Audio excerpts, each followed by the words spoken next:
Good morning and welcome back to the show the day after the end of the Alberta Winter Games, and a sincere congratulations and thanks to everybody who withstood the cold out there for all the different events and volunteered so many hours, and also winter play happened at the same time, and that was a really big success, and I've heard a lot of great things from visitors to the region, so thanks to everybody who got involved in those amazing things.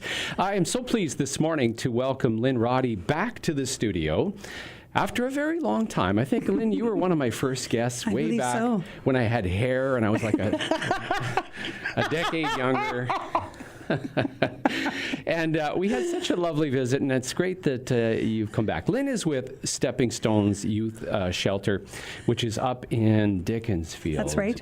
And it's I think, one of the great social profit gems of our community that a lot of people don't even realize that's there. That's right. We're situated in the middle of Dickinsfield, just on McConaughey Crescent, and it's a regular bungalow, so of course you wouldn't think anything different than just, a regular family lives there.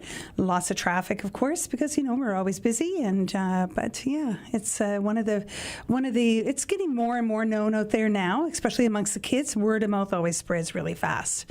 So let's go back in time. Sure. Before it even existed. Sure. Because I know Vaughn Jessen was very involved in the creation of and finding the funding and that kind of thing. But talk about the beginnings of Stepping Stones. So right at the very beginning. So let's go back probably 10, 11 years. And it was an idea. At that time, because there were no youth services here in town, or very few, I don't even think we had a group home or anything at that time.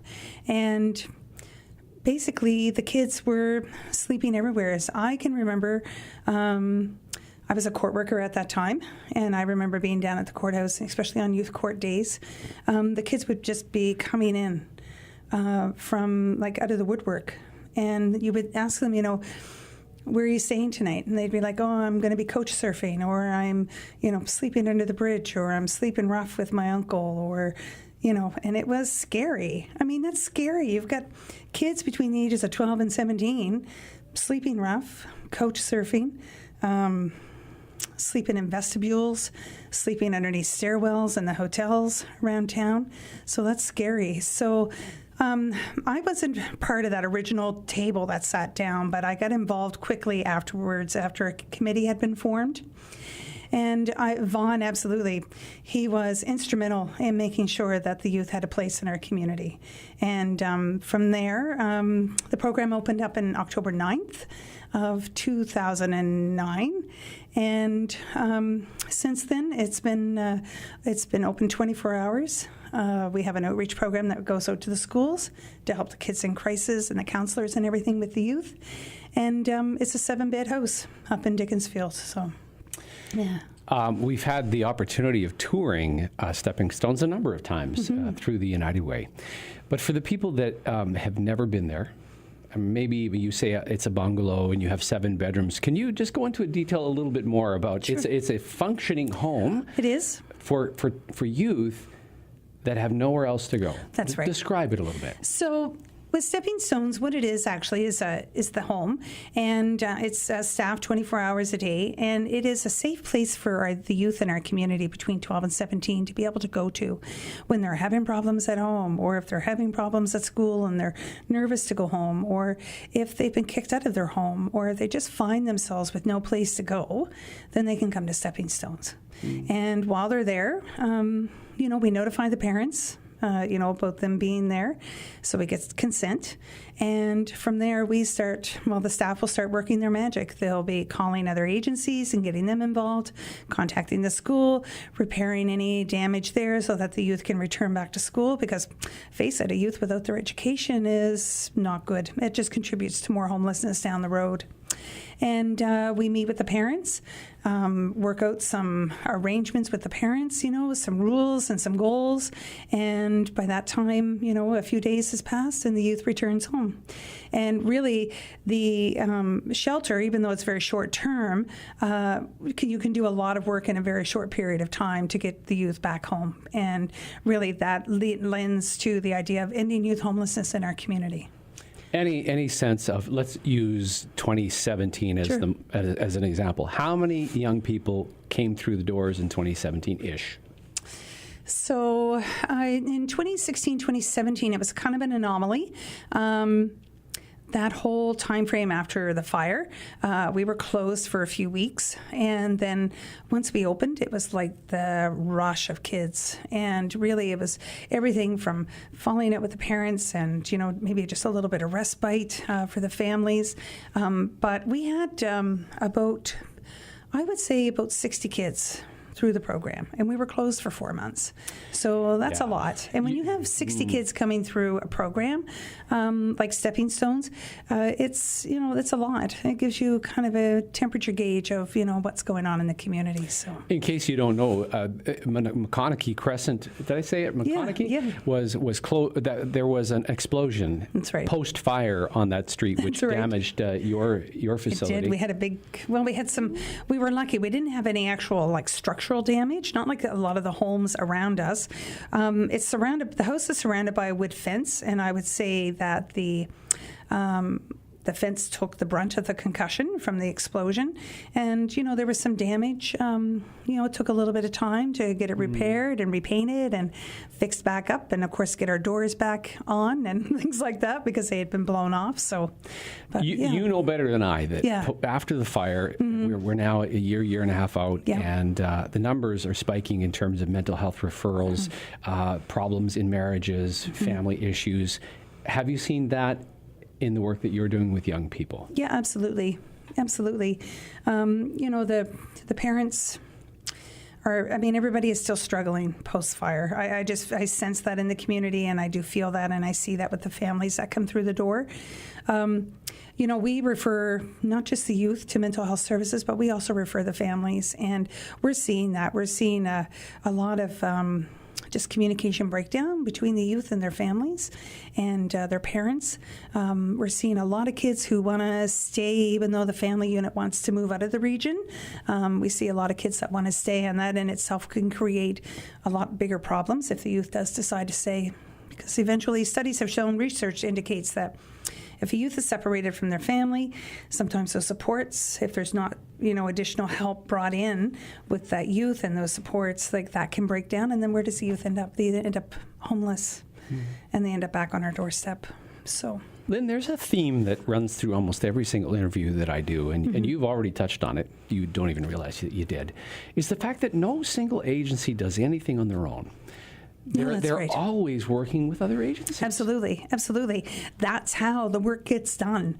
You work together as a team. There's different, words for it, wraparound supports. You work, as a team with this youth. But really, the more supports a youth and their family have, the more likelihood of success. My guest this morning, Lynn Roddy from Stepping Stones, which is a youth shelter in our community. Did you know we had one? We do.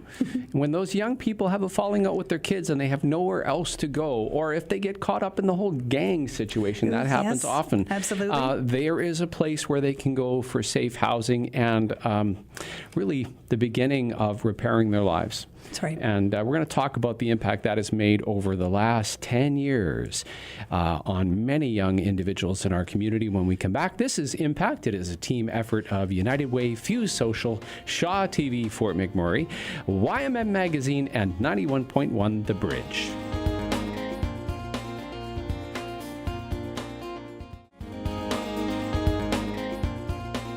Good morning. If you're going outside today, bundle up. It is bitterly cold. I don't know. This winter just does not seem to be going away.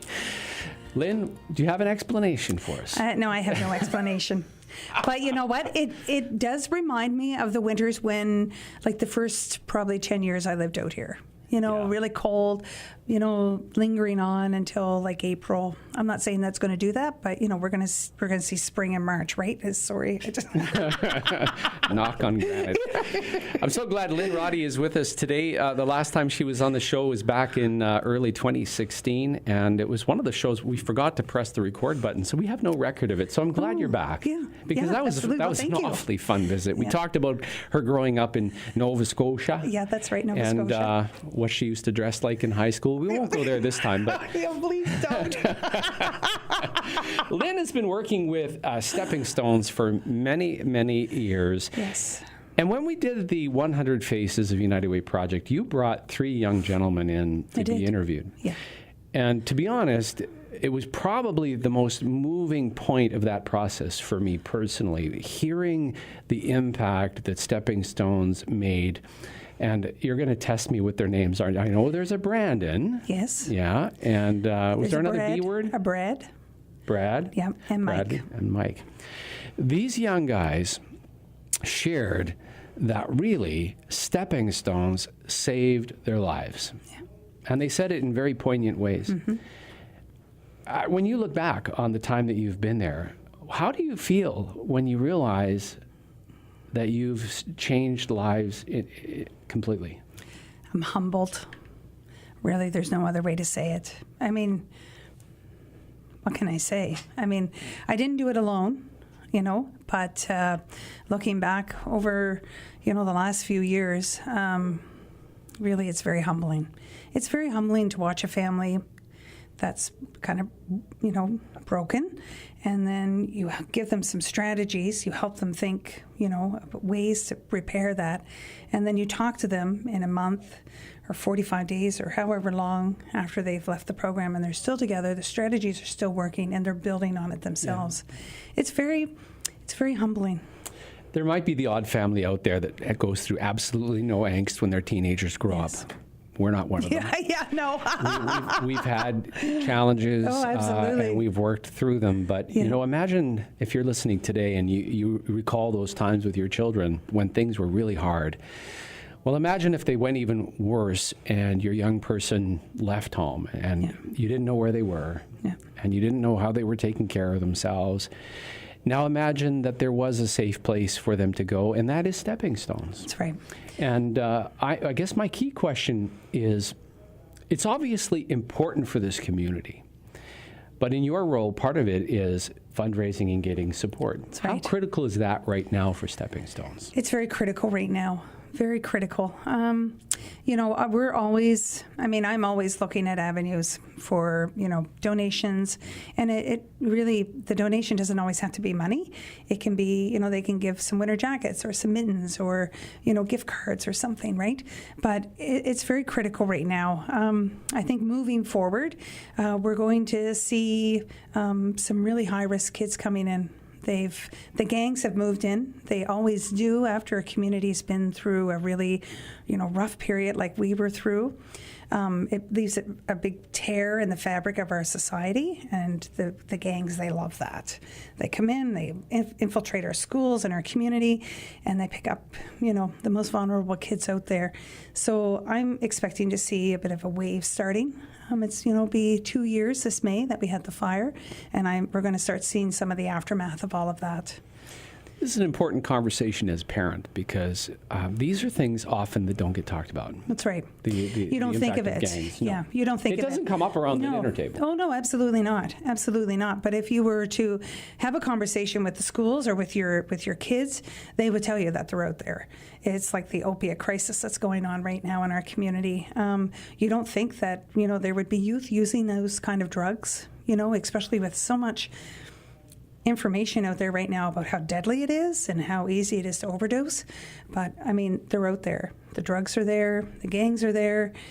All of that underbelly that, exists in our community is really prevalent right now. And they pick on the youth because our Youth Criminal Justice Act is, meant to, repair and move them back into the community. And so when they get caught doing a crime, whether it's a B&E or, theft over or under $5,000, whatever it happens to be, they're given, a light sentence. And it just keeps building from there. So, I mean, it's there. And parents should be talking. And if they don't know how to, don't hesitate to give the program a call.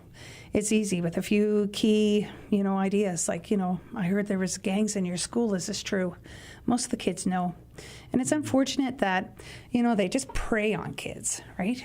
And that's exactly what they do. And it's sad, because sometimes these young people, once they get involved and they try to get out, it's really hard. And sometimes they're scarred.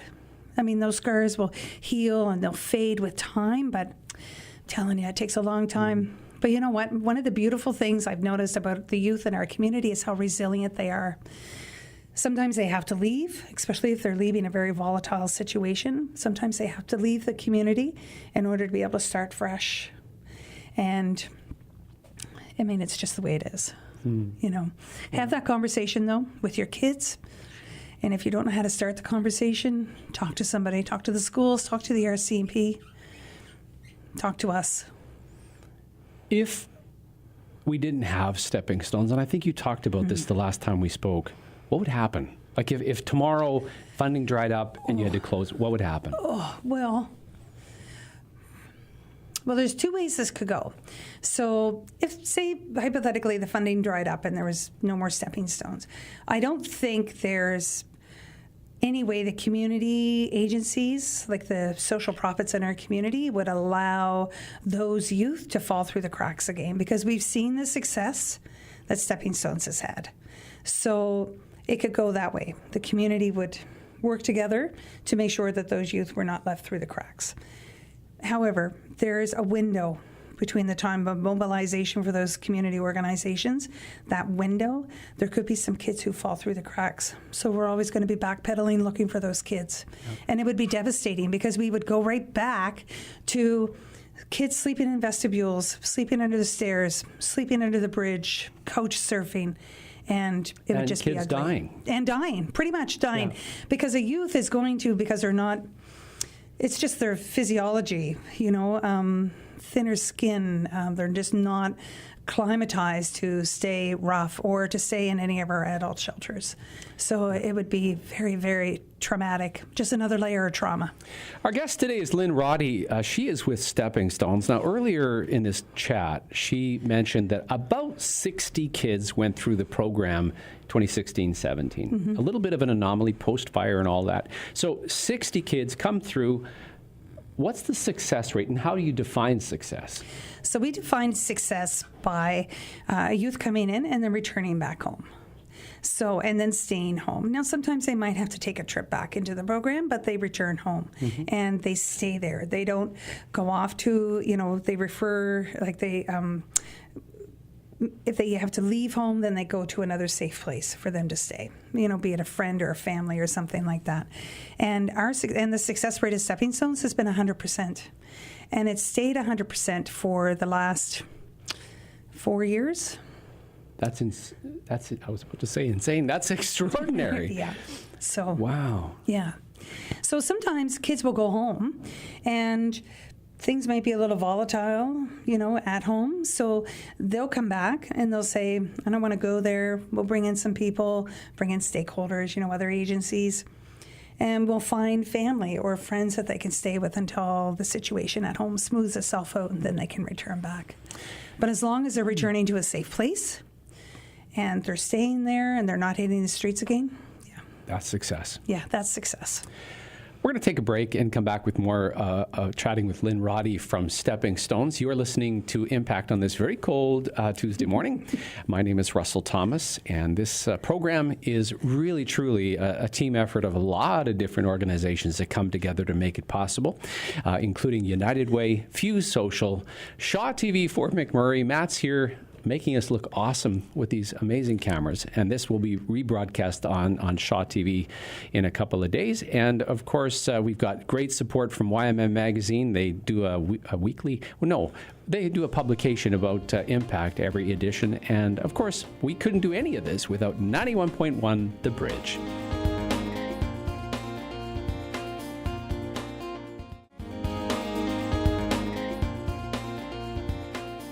Welcome back. My guest today is Lynn Roddy from Stepping Stones. And Lynn, apart from the work that she does at Stepping Stones, very involved in the social profit sector as a whole. And I know you've been all kinds of different meetings and committees, and you've been at it for a long time. Yes. I'm very curious from your perspective on how have you seen the community change in terms of how the social profit sector works with each other?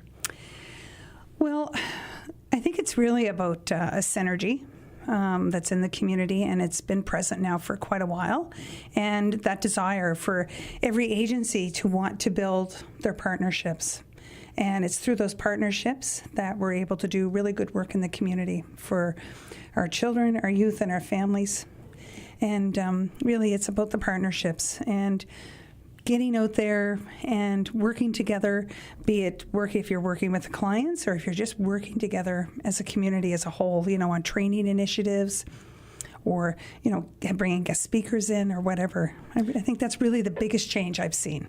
When you think of Stepping Stones, and not to put you on the spot, who are the main suspects or the usual suspects that you would work most closely with in terms of organization?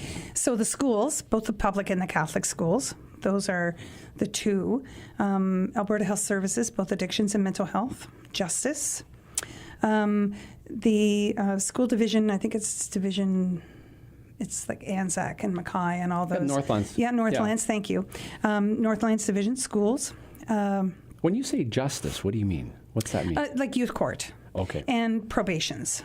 So, do you work with the Restorative Youth Justice Committee? We'd like to do more work there. I think we've got an opportunity. Sometimes I think when youth get caught and they start going through this whole thing, I think sometimes it's good just to have an advocate with them. And really part of our work, with the Stepping Stones is advocating for our youth. So I would like to see a little more of that. Yeah.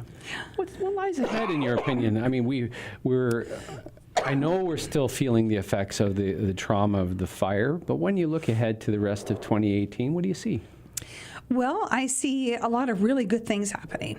There's a national initiative going on right now through the Homeless Hub and Away Home, which is another division of the Homeless Hub and the Community Plan on Ending Homelessness. Okay. It's called Making the Shift. And really what it is about staying connected with the youth and their families and working with them at the point in time when the issues arise instead of letting them fester to bring them back to the shelter. I think we're going to see there's been a lot of really good research done the last few years with regards to youth homelessness, especially coming out of Calgary. And out of other areas of the country through the Homeless Hub. And I think we're going to see some really unique initiatives come forth for youth, not just with employment and mental health and addictions, but I think housing. I think we're going to see an evolution take place in our community with regards to housing. So, and that kind of leads me into a housing first for youth. There's been a lot of talk about what we can do with youth once they leave the shelter and if they can't go home, kind of bridging those gaps. And, I think we're going to see a lot more of that. And that's what I see rolling out in 2018. Your ability to survive and function and be so successful as an organization, I know that you can't do it alone. No. Where does your funding come from? Well, the funding comes from the United Way, from the government of Alberta. Through Human Services and Children's Services and through donations. But the United Way are our number one funder, and they're not just our only funder, but they're a big portion of our funding actually comes from the United Way. So every time you give to the United Way, you're giving back to Stepping Stones. Imagine there's somebody listening this morning who, as a parent, that has been through a crisis with their young person, and maybe they're on the other side and everything is fine, and they're feeling inspired to help your organization directly because of the work that you're doing in saving young people. Mm-hmm. What do they do? Well, they can reach out to Stepping Stones and make a donation. We can do it through our website, which is through woodshomes.ca, or we can take the donation in hand right in person at the program. And if they want to give to, the program and aren't able to get online or get to us in person, they could always make a donation down at the United Way. Again, it's woodshomes.ca. That's Woods correct. Homes is the organization that runs. That's right. It's sort of the mothership. They are the mothership. Stepping Stones is the physical place and the program. That's right. Good to, yeah. Excellent. Well, thanks for coming in. Well, thank you so much for having me.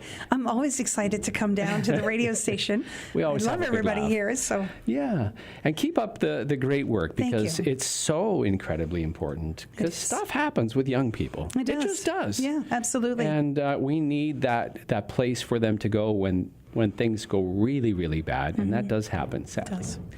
Keep it up, and thank you so much, Lynn. Thanks. Thank you very much. You've been listening to Impact. It is indeed a team effort of the folks at United Way, Fuse Social, Shaw TV, Fort McMurray, YMM Magazine, and everybody here at 91.1 The Bridge.